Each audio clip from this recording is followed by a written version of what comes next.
Здравствуйте, дорогие зрители! Я вас приветствую на своем канале.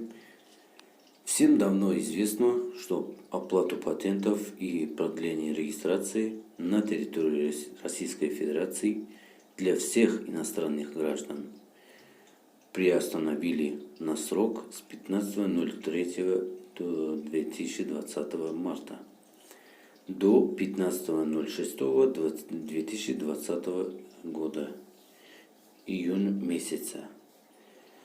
Но даже если вдруг не успели оформить документ, то в любом случае штрафовать вас никто не будет.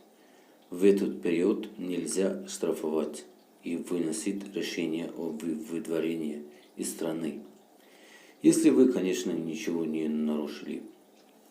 Итак, что же будем делать дальше? На данный момент границы все еще не открыли. И авиасообщение тоже. Выехать никто не может. И что же будет 16 июня? На сегодняшний день Федерация мигрантов России, а конкретно президент Федерации Вадим Кожинов, просит правительство сделать продление документов до сентября месяца. Пока это все в разработке, и через несколько дней станет все известно. Также с 4 июня Министерство внутренних дел Российской Федерации уже разрабатывает план по продлению документов. Насчет того, будет ли автоматически продлена регистрация и патент на работу в Москве и Московской области, станет известно 15 или 16 июня.